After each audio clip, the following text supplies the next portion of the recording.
Welcome to Dance Mogul Magazine. We're so happy to have you here with us at the Faison George Dance Theater in Harlem, New York.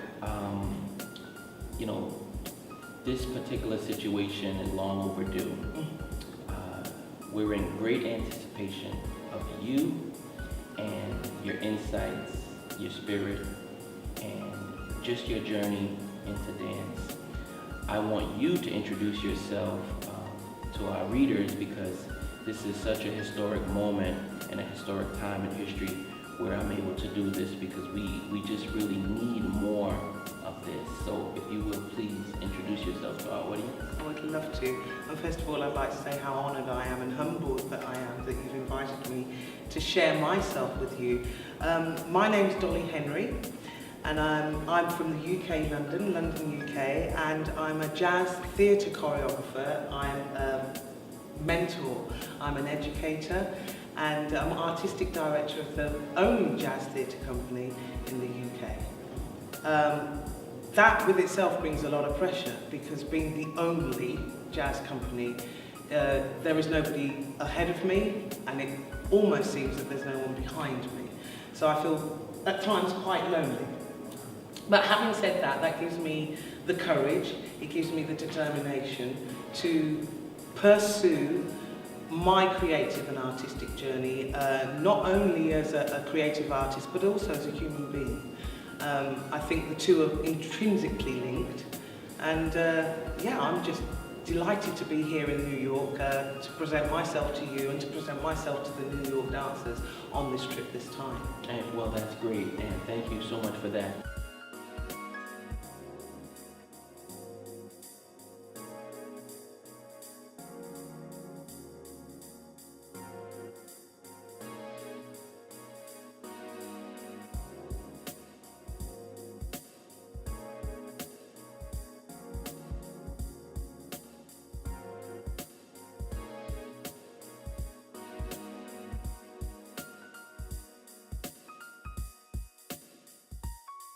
So we want to go back a little bit, because we want to be able to help up-and-coming dancers, choreographers, and so on, to just understand and get to know you a little bit more.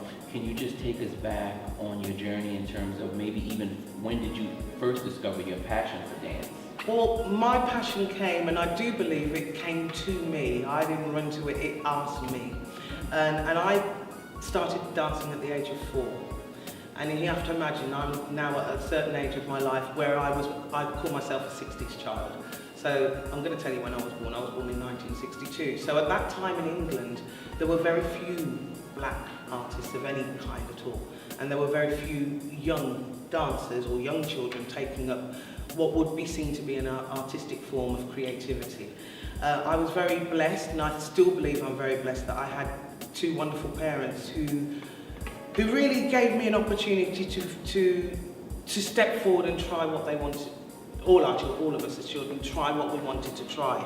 And dance seemed to be the thing that I loved. I was a child, apparently, that had an awful lot of energy and a lot of passion for getting up and doing things. I would watch TV and music would come on, and I would just get up and I would start dancing. So apparently at the age of 2, there was a commercial on TV which was for Spaghetti Heinz, and I would get up and I would dance. So that passion has been there. I think I was born with it. I still believe that I was born with it, because if that wasn't the case, I wouldn't be doing it today.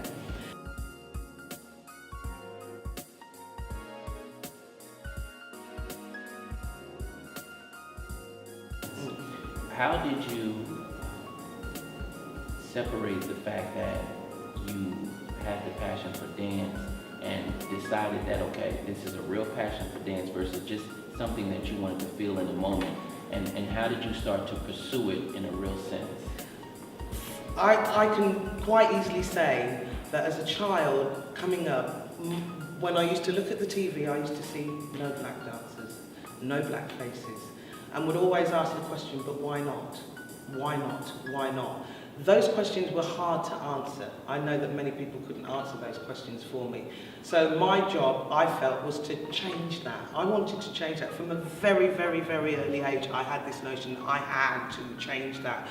Some people thought I was a bit cookie.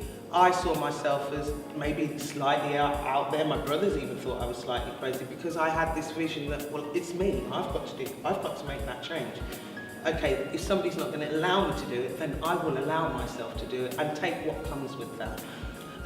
When I was very young, and I started off as a classical dancer, all my training at the very, very beginning, from the age of 4 to 12, was classical dance. I was a classically trained dancer.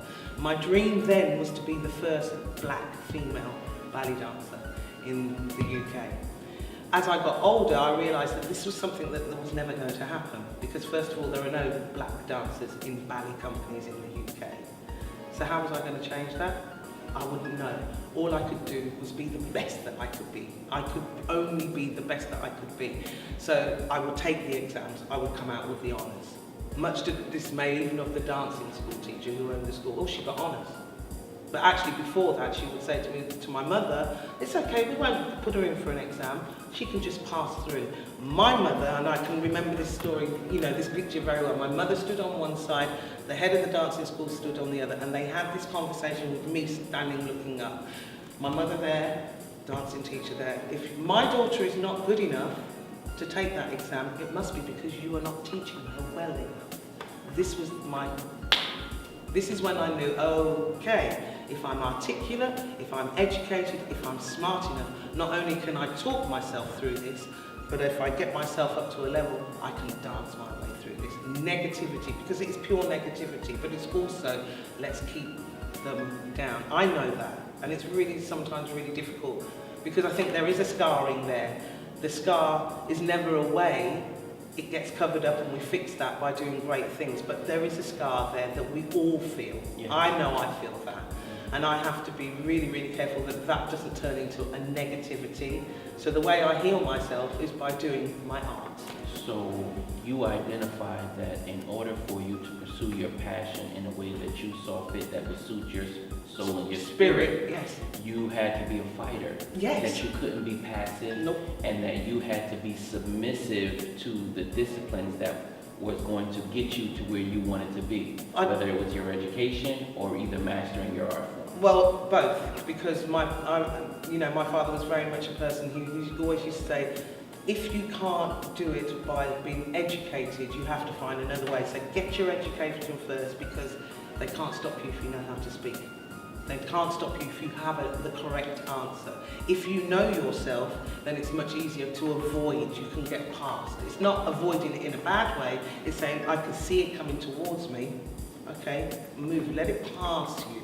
So I'm on some levels, people say, well, actually, Dollie, you're not really like that. You're sort of straight in there. And I do. I go straight in, but I'm knowing. I'm very knowing of what I'm doing. I'm not going to do it to please you. I have to do it to please me. Because if it doesn't please me, it isn't going to please anybody else. And with the work, with dance is something that is so physical, and it is so, you have to put your entire life into it. It's not something that I've ever thought, I'm going to do this part-time. I've never thought about making money out of it in the sense that I have to be rich and famous. What I want is to be successful as a black artist. Be able to stand there and say, I have worked since the age of 4 to the age of I am now to have my own company, to mentor, to educate, to travel all over the world. I've made that happen through my tenacity, through my integrity, I hope, and through my will and pure passion of what I do and the love for what I do, because great things come in many colours. Why can't they come in black? Great things come in so many colours, and we come from all over the world. And my father is so-called immigrant. I'm first generation immigrant. I'm first generation. So there's a massive, we've got so much more climbing to do before we even get to that place where we're accepted as we belong. Yeah. So it's happening all over the world. It's not just happening in America, it's happening in the UK as well. We're still having to knock down so many doors. So for me, I've always felt that if you know yourself and if you are taking the time to educate yourself, get a great education. At the end of the day, I didn't come out with massive degrees and PhDs, but I educated I read. For me, reading was the source to everything. You know, be inspired by other people, read what other people have done before you. Yes. You know, you cannot get there unless you've understood what's gone before you. Yes. So it's been a long journey, but it's been an incredible journey because, you know, things attach themselves to you if you're ready to receive. If you're not ready to receive, they're not going to be there for you. If your eyes are not open, if you're not listening. And all of that is part to do with education as far as I'm concerned. And some things you like, some things you don't. And actually, even the things you don't like can serve you somewhere along the line, if you understand it. No, I get it. Thanks for that. No, it's a long speech. No, sorry. no, that was great. That's exactly what we're looking for. Tell me about those moments that help to give you this thrust and this confidence that you have, because I think a lot of people, you know, they work hard every day and they just maybe they won't get that audition for a particular dance job. And what are some of those moments that actually help to propel and build up your confidence to make you the strong, confident person that you are? What were some of those moments? Do you know what some of those moments are? When somebody says no to you. You know, that word, the N-O word, no. You know, so many times that's been said to me, no, you're not right for this job. Or no, like I said to you at the beginning, she's not ready, or we're not going to put her through the exam. Okay, what does no mean? That no for somebody else means everything. For me, it's an accelerator. It's like me putting my foot on the accelerator. No? Okay, really? Okay, let me go a little, let me push. So for me, a no was a good thing. Actually, if you said yes to me, I'd probably be like, but if you say no to me, it made me go, okay, I'm going to work twice as hard then. I'm going to make myself even better so that you can never say no to me again. And so I think that's my drive. My drive is, I believe in myself. That takes an awful long time, and there have been times when I haven't been all right. There are times when I've had little breakdowns when I thought, well, why am I doing this? Am I ever going to get through?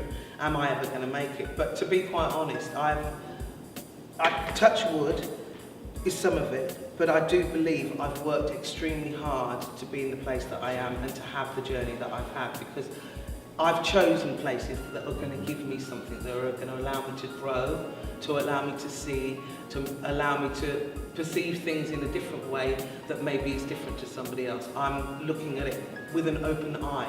It's possible. Nothing is not possible unless you put yourself in that situation and say, well, I can't do it.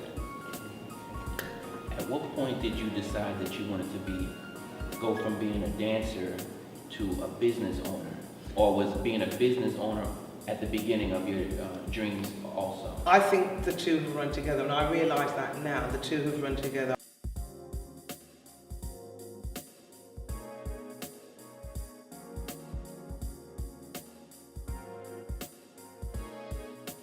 You're talking about being the only black student and the only black person in a particular environment.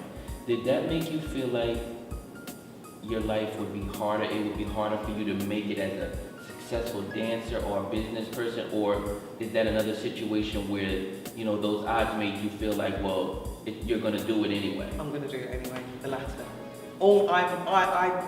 And I think people have got me the wrong way over the years, actually. They've always said, oh, she's really cutthroat and she's really hard. No, I'm not hard, because you haven't stepped in my shoes and lived my life. And that normally comes from what I call my English compatriots. It's usually comes, I've always been seen, well, she's a troublemaker. No, I'm not a troublemaker. Because I'm articulate and I speak and I know what I want doesn't make me a troublemaker.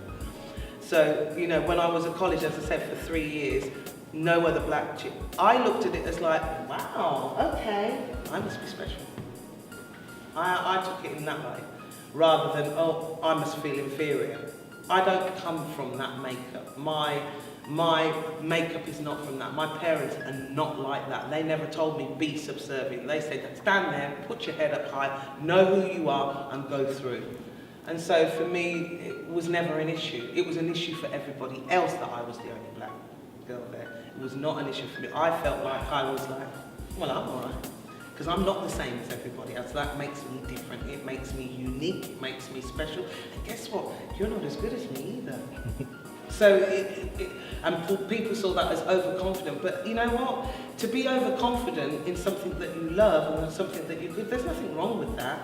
I often say to my students, there's a line There's ego and there's introverted ego. Introverted ego is dangerous because you don't know what you're doing with it.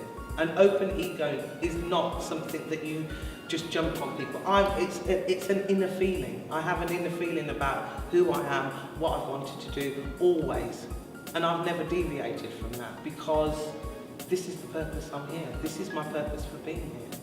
So why should I let anyone else take that away? It's my choice if I wish to remove myself. That's not anybody else's choice. You mentioned the word purpose, and you said that this is your purpose No, for I've being always here. believed that. Now, when you talk about your purpose, is your purpose for being here that same desire and passion that you found when you were, what you were saying, 2 or 7 years old? Yes. Yeah. So what you found at 2 or 7 years old, you identified that as your purpose? As my purpose. I may not have had the articulation to say it at that age, but my spirit, and I can only say it as that, and I do believe all right, this might sound really crazy, but it's not just me. I'm a vessel. I'm a vessel. I have to humble myself to the fact that I'm a vessel and something's going through me, and I am the conduit for that in whatever I am doing here. And it's taken me time. There was a time when I used the term "why me," and people go, "What's she talking about?" But I knew what I was talking about. Why me? Why me? Now I know why me, because somebody has to do this. Okay, so obviously my spirit and my personality, or whoever I am, is strong enough to be able to cope with that. I'm not saying that I haven't had days where I've broken down and cried and thought, I can't do this. I wouldn't be human if I didn't feel that. But that has never stopped me.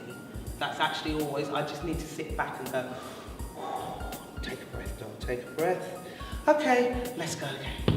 So it is about just sometimes just stopping and having a look around you and realising actually some of the things that are stopping you from getting where you are actually have nothing to do with you. It's the situation around you. Yeah. Sometimes you just have to step back and have a look at the situation and realise, well, actually, I'm not making this happen. I'm not the fault of this. Yeah. It's somebody else's fault why this is not happening. Okay? How do I move around that? Get better, don't get bitter. I like that. I like that. You mentioned your purpose, and what I want to do, I want to build on that a little bit. What were some of your accomplishments that made you feel like you were fulfilling your purpose? Some of the things that when you, whether it was a certain performance, whether it was performing with somebody, what were some of those things that you built on to make you feel like you were connecting with yourself and your purpose? I think, again, that started very, very, quite early on as a child dancer, as a child, because I was in the studio so much as a dancer, as a student, but I also was given the key, as the only black student, to go in, because my question was, I want to choreograph.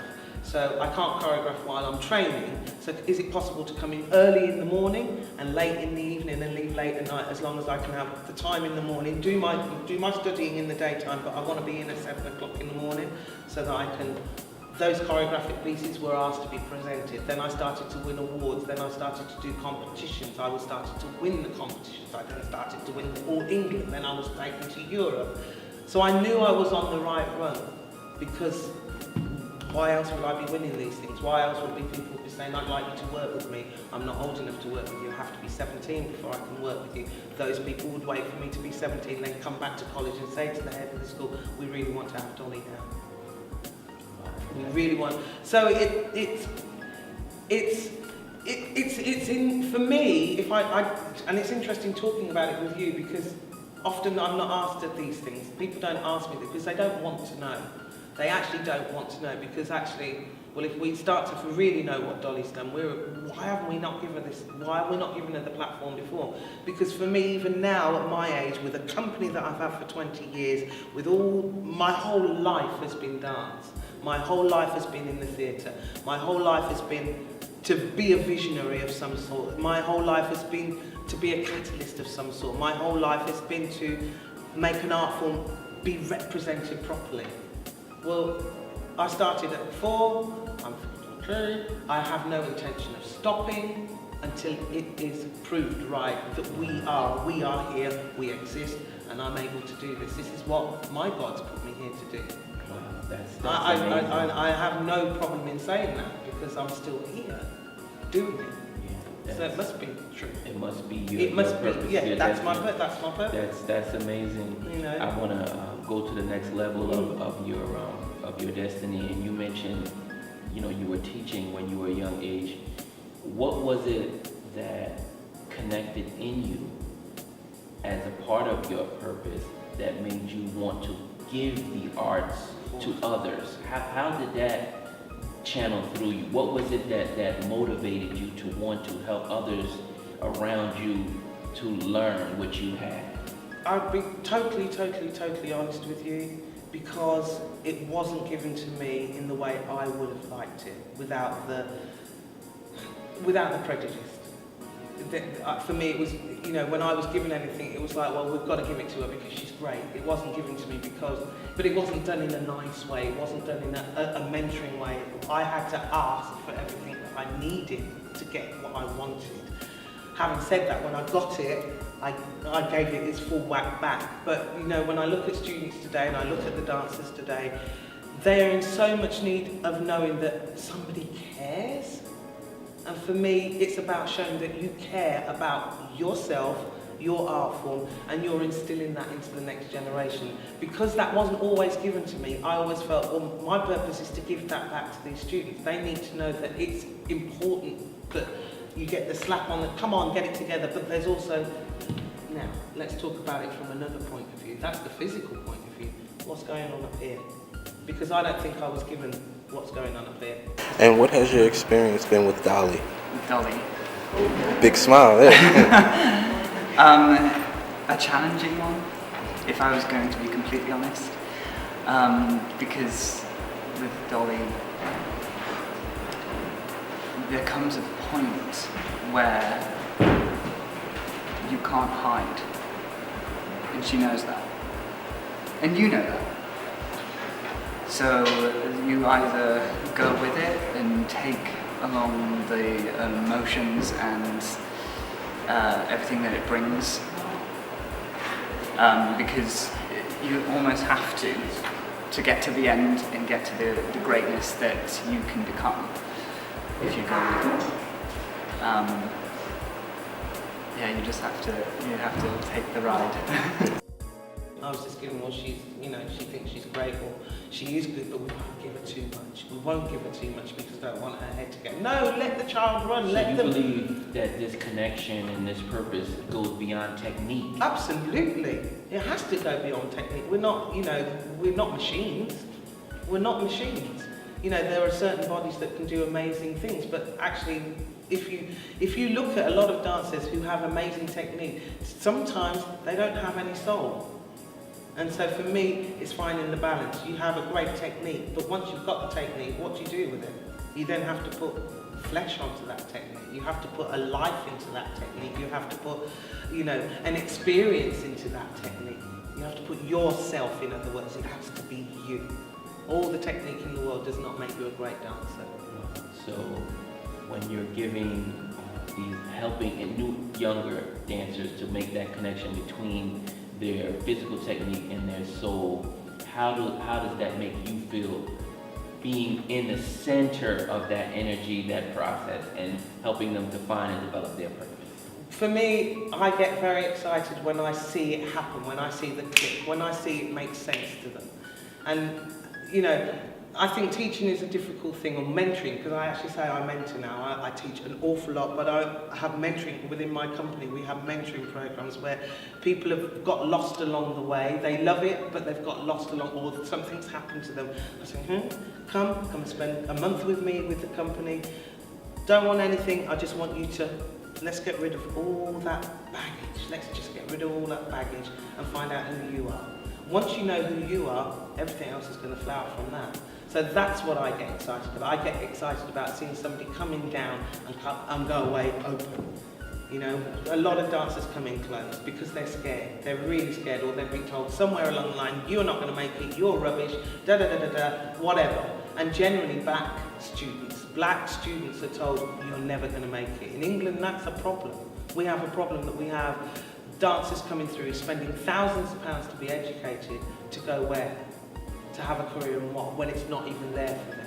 So for me, being in my position to be able to stand there as a black woman, not a black man actually, a black woman, because it is difficult for black women, specifically in England, to be able to stand there and stand quite proudly and say, well, you can't take it away from me, but I can give it to somebody else. And that's my job, that's part of my job, is to pass on. We have to pass it on. If we don't pass it on, it's going to end. What do you think the students here could benefit from Dollie, as far as her teaching, yes, here in the Oh U.S.? God, there's no one like Dollie in the world. I mean, we were discussing that. I'm not saying because I work with her, I just saying because I really think that there's no another person, another artist like Dollie, to be honest. So I really believe that what she brings, classes or on stage or as a performer or as an artistic director or as a human being, is just unique. I mean, you wouldn't really experience that anywhere else in the world. So she just brings that. This company that you have, and I've been hearing all the great things that you've been saying as far as your personality, your purpose, and just how you feel that we need to connect technique and soul and so forth. Every individual that you come into contact, you try to make sure that they understand that this is who you are and you It's a impart philosophy. that. Yeah, I try to make them understand there's a philosophy behind this. It's not just the doing of it, it's the living of it. It's how you live with it, how you live for it, how you give to it, and it gives you back. And so, you know, Bop, I started Bop in 1996. I founded the company in 1996, and the reason I founded the company because I wanted to make sure that the jazz art form was still going to continue, particularly in England, where in many ways I think we have a really warped understanding of what jazz is in England, because we have it only from the musical theatre side, and the musical theatre side is white. Now I understand that might feel icky for people, but it's true. If we go back in history and we look at how the divide happened, you have the white jazz and you have the black jazz. Same with the music. You have the white jazz music, you have the black jazz music. We're having problems today bringing all that back together again. In my company, I said, okay, it may be led by a black woman, but I don't want a completely black company. I live in a country where diversity is supposed to be the norm. Okay, let me have a diverse group of people. I can have men, women. I've had people from China, I've had people from Japan, I've got Italian dancers, I've had French dancers, I've had black, white, you name it, because that's what I believe that the art form is. I am the only jazz choreographer who has a jazz theatre company in the country. And because there wasn't anything for me to go into, my only route was to go to the musical theatre, as in musical theatre like you have Broadway here. But I was like, well, actually, but that's not jazz. Because it's been watered down, it's been made palatable for the audience to understand. It's a money maker. It's not about the art form, it's this commercial commodity. So if that's happening, what am I going to do? Okay, let me start it myself and let me start a company. So at 17, in my head, when I was still at college, I decided, and I remember saying to the head of the school, she asked me, what are you going to do, Dollie, when you leave? And I said, I'm going to have my own company. Oh, she said. That's what she said to me. And I said, I'm going to have my own company. One day, I will have my own company, and it will be a jazz company, because I was a bit like that. And that was dismissed. 17 years later, I wrote her a letter. Dear Miss Lane, I have founded my own company. I am now a limited company. My company is called Body of People Jazz Theatre Company. And the reason I called it Body of People is because it wasn't about me. Yeah. I wanted to go back to the community of what jazz was all about. So if I name it under me, there's my ego. That's how I really thought. There's your ego, Dollie Henry Company. It didn't sound right. It just did not sound right. So I spent many a night for a good 3 months thinking, what do I want to call this? It's about people, it's about us, it's about me, it's about me bringing people together. And it came, Body of People.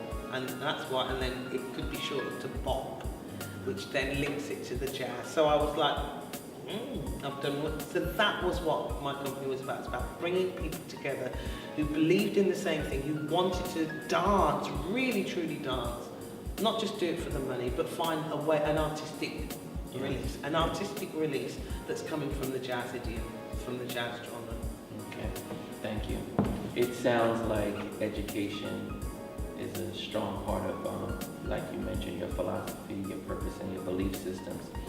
Would you suggest that said education is needed to help bring back the culture together in terms of bringing all of these different styles back to their original art forms? We need education to help home. I think we do, and I feel what's happened, and I'm sure many other people may feel the same, and conversations I've had with people that feel the same. We've lost our way. I think we've lost our way. We are, at the moment, we're in a little bubble. We're not sure what's happening ahead of us. We've forgotten what's gone on before us, and it's all about now. It's all about now. I want it now. We can't have it now unless we've remembered what we've done and we know where we're going with it, because we're just messing it up. So for me, it's about staying true to yourself. It's about understanding where you've come from and where you want to go. And for me, I'm not trying to change anybody's perception. I'm just saying there is another way to do this. It doesn't have to relate to money. It has to relate to your art. It's so huge. It's such a huge thing. And I think we've forgotten that along the way. It's become a commercial commodity. And you feel that history it's is been something, dumbed down. It's and been dumbed down. we need to infuse history in this whole process. I think we do. To help create a real foundation. I think we do, because we've lost our foundation. We're wading a little bit. And it doesn't matter, I look at young students today, black, white, whatever. A lot of them don't know their history. They don't know why they do what they do. They're just doing it. Well, that's fine. But then what happens to the next generation and the next generation, and when we've lost everything because you can't remember where it came from? For me, I still look at the people that have gone, who I'm now standing on their shoulders saying, thank you for giving me the props to be able to stand here and do this. I can't negate the fact that they've worked hard and they've lost and they've given back and not respect that. And I think it's respect. I think that much of it's to do with respect for oneself, but then respect for what's gone before. Have you gotten a good response from your students and just from people in general in terms of your passion to hold an art form together, being true to the history and just really trying to help people find their purpose? I think it's more so now that that's starting to come in a good place for me. I think in the past people were not understanding what I was trying to say, because it's so different. It's so different to what everybody else is doing. I wasn't trying to do what everybody else was doing. I was trying to do something that was not there and make it. It's here. It exists. We can't run away from it. It's always been there. We can't change the fact that we are black. You can't change the fact that you're white, but we can come together, we can understand each other, we can work together, we can see it in a different way. We can actually create something completely new, but we must never forget where it has come from, and that is through education. That is also through discussion. Yes. That is also through everybody sitting together. There's not a time when we do a show that I don't sit with everybody and we sit together. It's not about being, oh, isn't that nice? No, it's about becoming a community again, working as one, sharing as one. And I think that everyone's so desperate at the moment to be something. Yes. And they don't know what it is they want to be. When I think about everything that you're saying, I think about the young people, and what's going through my mind is, how were you able to hold it together in terms of your purpose, your philosophy, your way of life, when everybody else was going in the other direction? How did you stand firm in your beliefs to say that, you know what, it's okay what they're doing and it's okay what they're doing, but I know that this is the right thing to do, and this is truth right here, and I want to walk in truth, and even though I may walk alone or with one or two persons, I'm going to stand alone in the cold. How did you maintain that in the midst of all the peer pressure, and as dance started growing and the culture started changing and everybody started to gravitate toward the commercialization of dance, how did you say, you know what, I'm still gonna stay true to the Who I spirit am of and who what I am? You either know it or you don't. I'm listening to the question, I'm thinking, how do I really answer that? You either know it or you don't. And you can, I have to have integrity by what I do. And if I don't believe in something, I will not do it. But if I believe in something, I'm going to stick and I'm going to stay with it. And I've always believed, as I said earlier on, this is my purpose. If you know your purpose, and I can't exactly answer that question because that's something, as I said, that's Even if just... it doesn't involve money, No. you're not going to be swayed by money? No, because that's not it. The money, I didn't come in with any, I'm not going out with any. That's what I'm saying. The purpose is to do something that is either going to enlighten people, share with you, make you part of, but it's a good thing. It's a happy thing. Money isn't everything. Money, we know that. We know that. Look at the world. It's a mess. It's a mess all because of money. If we look at art was never about money. It was never about, it was about what you feel. It's about what's coming through you, what's allowed to pass through you. So it's a difficult question. It's not a difficult question. You answered it. You answered it when you said it's not about money. It's about the art and the preservation of the art. You answered the question. And that's my integrity. My integrity is always asking. Staying true. That's the trueness. Truth of it. Yeah. Yeah, so. You know, we earn money because we earn money. Yes. Okay, I'm not a millionaire and I don't ever expect to be in my lifetime, but that's not why I do what I do. If that was the case, I should be really, really rich, but I'm not. And I have a richness in another way. And I often say to people, you know, they often come to my home or whatever, oh, you've got a beautiful home, you keep it so big. No, it's normal things that normal people have. All I do is I take care of it. Yeah. I respect it because I know I've had to work really hard to get it. And that's not anything to me because when that's broken, it doesn't matter. It's not. What's important is I can get up and I can kick my leg tomorrow. I can go and share something with her. I can teach the next generation. I can work with beautiful dancers. I can make you walk out of that door. You can come through the door feeling like the worst you've ever felt. But I know when you walk out of that door, you're going to feel so much better about yourself because you've done something for you. Yes. Trueness. I wanted to go into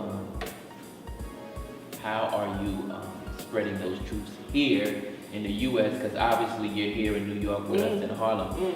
Talk to us about what you have planned for the future and what you're doing here. Well, I've been coming to New York now for the last 23, 24 years, and it almost feels like home to me. I feel whenever I come here, I'm coming home. As much as I feel at home in England, I'm coming home. But then I've always said that I'm a child of the world. Wherever I go, I make it home, and that's easy for me to do because I don't have any barriers, and I'm not coming in trying to say I'm somebody and I'm going to take your... No, we can come, we can do something together. We can just be friends like we're talking now, and we will be friends for the rest of our lives because I'm not looking to take anything. I'm coming to be part of, to bring something that maybe isn't so seen anymore.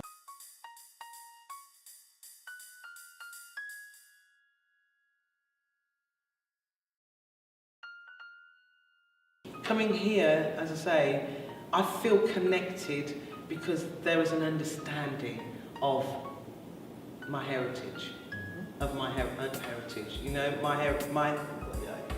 I'm West Indian on some level, I'm Indian on another, I have Irish, I have Scottish. I feel there's a little bit of American in me somewhere, and often many people say, you're so American, Dom. No, I can be American because we take the words away and we take the countries away, we're all the same. Humans. Yeah, we're all the same. You know, so coming in here and being able to share has been fun. And I have had the chance to teach here before. I've worked with George Faison before in this wonderful theatre downstairs.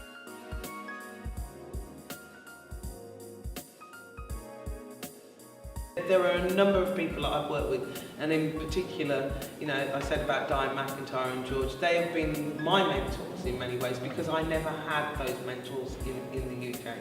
I never had black mentors to look up to. I've always had to look out for mine. And then in many ways I've had to find myself to become that. You know, I've had to find myself because, okay, somebody's got to do it at home. Yes. So for me, I don't feel like I'm anywhere. I feel like I'm just part of the whole. Yes. So to come back here and be teaching next week and giving the master classes, I'm delighted. I'm really looking forward to it. I do think it's going to shake some people up, and it's going to make people really, really look at who they are and what they're really doing and what they're saying about the art form of jazz and where it's gone, because it's losing its way, and I don't think we should lose it. It's our art form. Yes. It is our art form, and it doesn't matter where we are in the world, it's still our art form.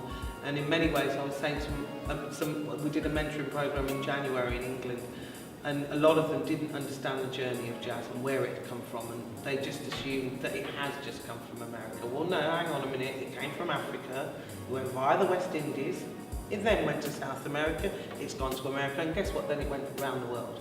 It's only how people have changed it along, and it is meant to be changed because it's a contemporary art form. It's always going to be a contemporary art form, so it's going to change, but we still mustn't lose what's its seed, what's the root, what's the cause, what's the reason why we do it. The reason why we do it is because we are a community of people that have something to say, and we say it through our physical voice, we say it through our physical body, and we say it through our physical writing, and it needs to be understood, and it needs to be read, and it needs to be raised. Yes, and I agree. Is this how you help your students to understand Absolutely. the passion of the dance in your classes? This is how you actually help them to grab hold of it? Connect, because this is a healer.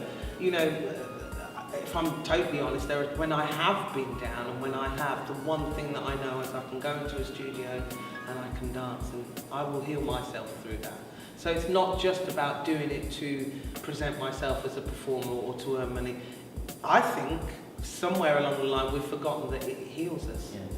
You know, and for me, you know, maybe that's why I look so young. It's because I've been able to be healed. You know, no, I jest. But I mean, I'm looking at you and going, ah. But it's, you know, it's healed me. Yes. There are times when I have been in despair. Sure. It saved me. It saved me. It saved me from going mad. Yes. So that's the bit I would like people to get back to understanding it's not just an art form. It's more than an art form. It's more than an art form. Yes, we totally agree. So in closing, and I hate to use that word after every interview, in closing, is there anyone that you would like to thank that have helped you to be the great person that you are today? Because you are certainly a great person. You know, I could start with George, I could start with Diane, I could even start with you, because you're here helping me right now, and I want to say thank you to you for giving me the opportunity to speak and be part of, you know, everything that you're doing. And for me, I want to thank life.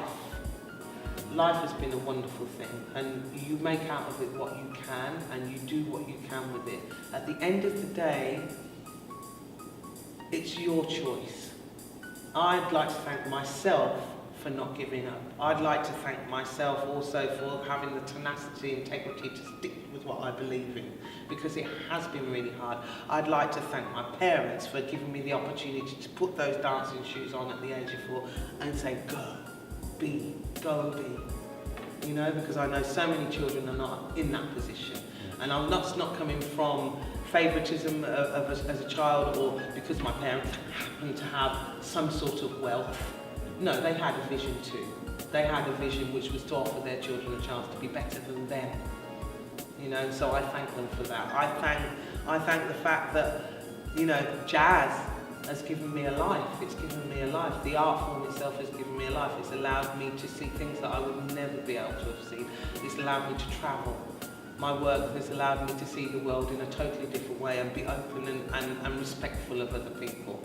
So, yeah, life. I thank life. And another question is, what would you like your legacy to be? I haven't been asked that one before, or if I have, I've probably gone.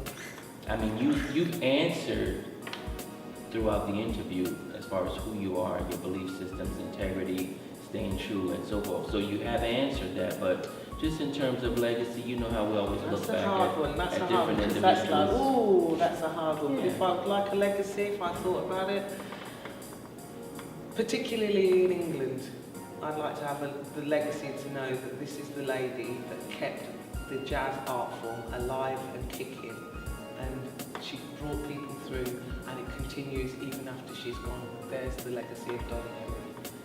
You know, if it happens, it happens. If it doesn't, it's okay. I'm still doing it anyway. And that's a great legacy, and that's a great way to think about it. Any last words you may have? Don't do the dream, live the dream. You know, really live every moment. If you have a dream and you believe that you can do it, go ahead and do it. If it doesn't work, it's okay. You haven't failed, at least you tried.